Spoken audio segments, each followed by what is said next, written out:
Estamos de volta com o Pensamento Jurídico, uma produção da Magis. Hoje estamos discutindo a emenda constitucional que garante 17 novos direitos aos empregados domésticos, igualando-os aos demais trabalhadores rurais e urbanos. A nossa entrevistada é a juíza Graça Maria Borges de Freitas, da Vara Única do Trabalho de Ouro Preto.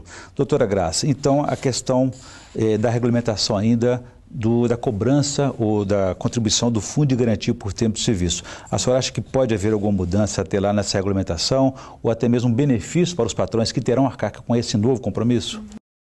Hoje, para o empregador que já recolhe o FGTS não tem grande diferença, mas isso precisa ser ainda regulamentado por causa da indenização, por causa da incidência em relação a outros benefícios que o empregado receba, por exemplo, hora extra, adicional noturno, tudo isso gerará incidência de imposto de renda. Como esses benefícios serão regulamentados e, de fato, para o empregador doméstico representará um peso, a gente espera que na hora da regulamentação desse direito também tenha algum tipo de desoneração fiscal, como houve em relação ao INSS. Se não em relação ao FGTS, outros tipos de compensação, porque o Estado ainda não garantiu a parte dele, que é de estender as escolas. Num determinado momento, muita gente precisa ainda desse serviço. No caso do INSS, como a senhora falou, a contribuição previdenciária, o patrão pode descontar no imposto de renda. No imposto de renda. A cota que ele paga pode ser descontado do imposto de renda. E o desconto é integral. Então, esse valor, na verdade, se ele tem imposto pago, ele vai receber como restituição. Questão do PIS, doutora Graça, o trabalhador doméstico vai ter direito também? Vai ter direito ao PIS, né, que equivale aí se ele recebe o valor inferior ao dobro do salário mínimo como média, ele pode ter direito ao PIS como outros trabalhadores, o que é chamado popularmente de 14º salário. Então, é aquele salário... Não é aquele dos deputados, mas... Não, esse é um benefício social que atinge quem mais precisa e... Tá certo. Outro benefício importante também, doutora Graça, é a questão da questão do seguro, né? Do seguro do emprego, já falamos, seguro de acidentes também. É importante o empregador observar a situação de segurança local do ambiente para que esse trabalhador tenha essa segurança no trabalho, não é isso? Sim, e esse seguro previdenciário, as empresas em geral já pagam de 1% a 3%, a depender do grau de risco da atividade, eles pagam esse valor a mais no recolhimento previdenciário. O empregador doméstico vai passar a pagar. Não sabemos ainda em que grau de risco vai ser enquadrado o serviço doméstico. Quanto mais arriscado o serviço realizado, maior o valor do seguro pago. Então, a gente acredita que o trabalho doméstico tem um grau de risco pequeno, seja enquadrado na categoria menor. Mas isso significa que se estende aos empregados domésticos os benefícios previdenciários decorrentes de acidente do trabalho, que os trabalhadores em geral têm. Por exemplo, se um trabalhador ele fica incapacitado permanentemente em decorrência de um acidente, além da pensão que ele receber, ele pode receber um auxílio acidente, que é uma espécie de compensação permanente por aquela redução de capacidade laborativa.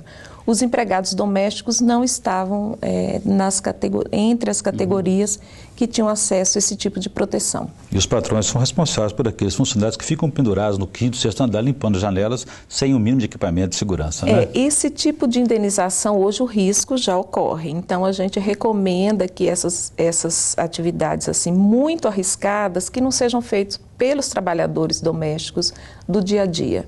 Que os edifícios contratem pessoas para limpar janelas especializadas, ou se alguém fizer, que seja com muito cuidado e proteção, porque em qualquer lugar que a gente expõe um trabalhador ao risco, pode correr o risco, repetindo a palavra, de sofrer uma indenização se o patrão incorrer em culpa, né? Muito bem. Voltando à questão da jornada de trabalho, nós não falamos aqui do horário de almoço. Como é que fica isso? Quem que estabelece?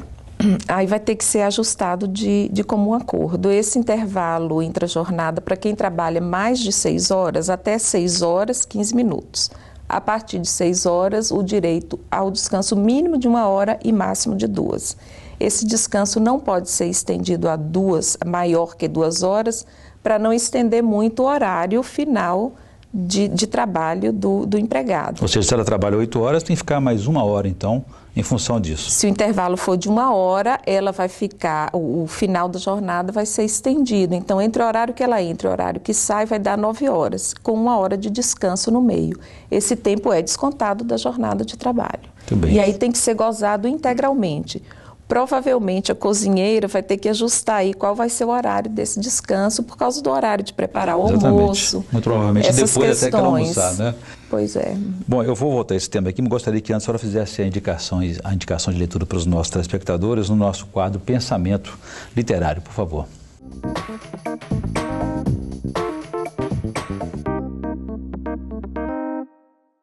Me pediram um livro que eu recomendasse a leitura, e tem um livro que ele já não é tão novo, que é o Juiz e a Democracia, de um francês, Antoine Garapon, que também é juiz na França, e que foi talvez um livro pioneiro para discutir a questão da judicialização.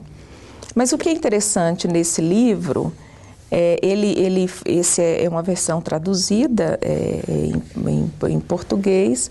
O que é interessante desse livro é chamar a atenção de que se há distorção nas atribuições do judiciário, um excesso de demanda, ou o judiciário, na verdade, está julgando causas que outros poderes deveriam ter resolvido, não é falha do judiciário, é falha da democracia.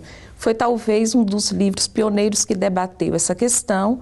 Então, o Poder Judiciário, ele de fato não deve entrar em alguns tipos de assunto, mas no Brasil não tem tido muitas escolhas. Então, as pessoas... Não pode se omitir também, né? E não pode se omitir. O juiz, uma vez demandado, ele tem dever de decidir.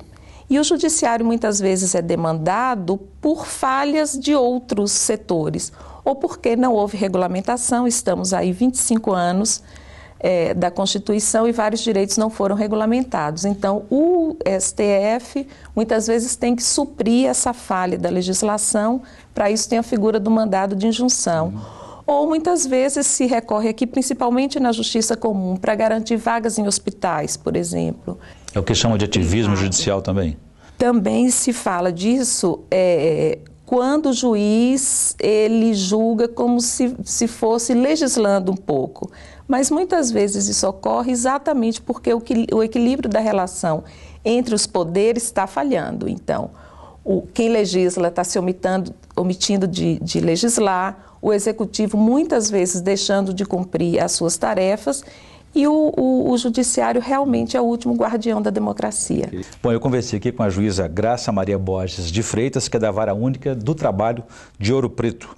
Nós falamos aí sobre a emenda constitucional que garante 17 novos direitos aos empregados domésticos, igualando-os aos demais trabalhadores rurais e urbanos. Doutora Graça, obrigado pela presença aqui. Foi um prazer recebê-la pela entrevista. Espero que tenha ajudado. Com certeza ajudou, sim. Bom, nós ficamos por aqui. Se você quiser participar também, escreva para pensamento@amages.com.br. pensamento@amages.com.br. Obrigado e até a próxima.